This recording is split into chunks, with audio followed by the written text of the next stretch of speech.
Hello, this is the Provoked Prawn, and this is a tips and tricks video for Cuisine Royale 2nd edition, where I'll be talking to you about how to counter the zombie dude. Now, I've done a video separately on how to use the zombie dude, and basically he's able to use and raise up 3 zombies equipped with MP40s that will then give him covering fire and will shoot anybody that's nearby. You can get at least 3 zombies, although you do need to spend multiple souls to do it, and there is a cooldown delay between it, so you have to call them one at a time in order to get them into battle. But if you've come across this guy and fought against him, you've probably found it pretty difficult. Those zombies aren't the most intelligent though, and it is possible to counter them in a number of ways. So this video I'm going to be talking to you about how to best them and how to stop them from being a problem. Now, the thing with the zombies is they're very slow and lumbering, which means they're not that great. They're not very subtle, so they will be useful to let you know if someone's nearby with those zombies, because they make zombie noises. They also open a lot of doors, they lumber around, and they generally aren't very stealthy. That puts the zombie guy at a disadvantage if he's using them. Also, if he strolls a long way from them, it will take a while for them to catch up with him unless he calls them back by using his ability to bring them back, but that obviously requires souls. Now, the zombies don't shoot long range, they can only engage at short range, so if you see them at a distance, it's a good idea to pick them off from afar. If you take out those zombies, they can't shoot at you when you get closer and engage the enemy. Also means that that guy then needs to get more souls or to use more souls in order to respawn the zombies and carry on using them. That obviously means that if he wants to get the maximum amount of zombies, if you take out 3 of his zombies and he has to call them back in, there's going to be a delay between calling them in anyway, and he'll have to spend quite a number of souls in order to get all 3 back. So it is a good idea to pick them off. One thing I have seen as well is that people tend to focus on the zombies and killing those at close quarters rather than killing the person that's wielding them.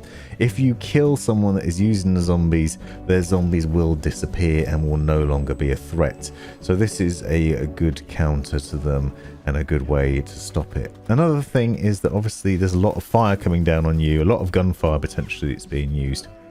If you use something like the high recoil ability, that will mean that there'll be a lot less bullets being sprayed accurately at you at close range. But another thing that's interesting is that zombies will engage anything that happens to be in close proximity.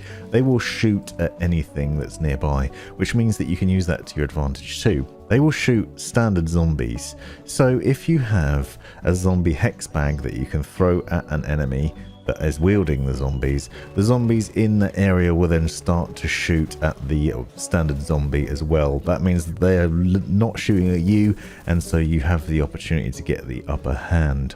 This is especially useful if you have the global ritual that allows you to call in the zombie apocalypse. Doing the zombie apocalypse basically means that loads and loads of zombies come onto the map, and any zombies that are there with MP40s ready to protect their master will start shooting at the zombies instead.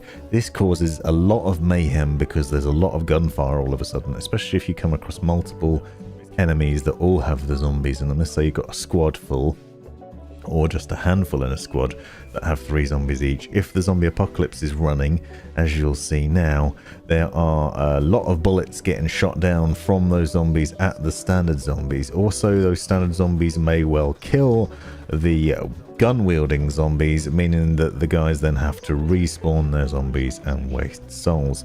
This is also effective because if you're going up against the zombie dude and his army of zombies, but you're not sure where he is and you want to flush him out, you can let those zombies loose from the zombie apocalypse, and all the zombies will start firing and therefore giving away not only their position but potentially the position of the enemy.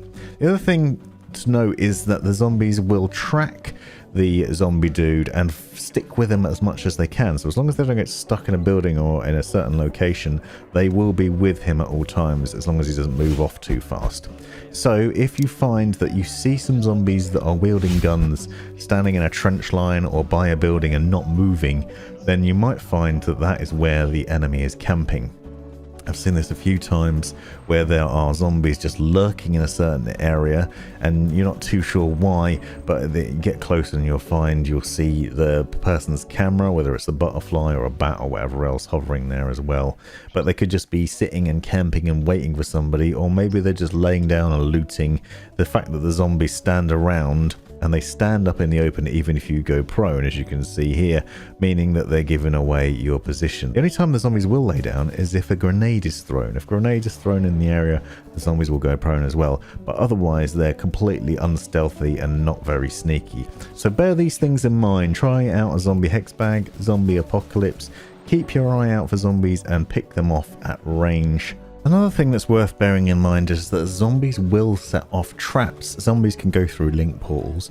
Zombies can set off Molotov traps and grenade traps. So you can trap zombies as much as you can people and kill them potentially as well. If a zombie's on fire, obviously it's at risk of taking a lot more damage and dying a lot more easily. So get Molotovs over there, trap with Molotovs, throw grenades, set up traps around the area to alert you if zombies come close, and to do all the damage before you have to deal with them yourself. Hope you found this video useful. Let me know in the comments if you've got any questions or if you have any tips for dealing with the zombie dude. Thanks for watching.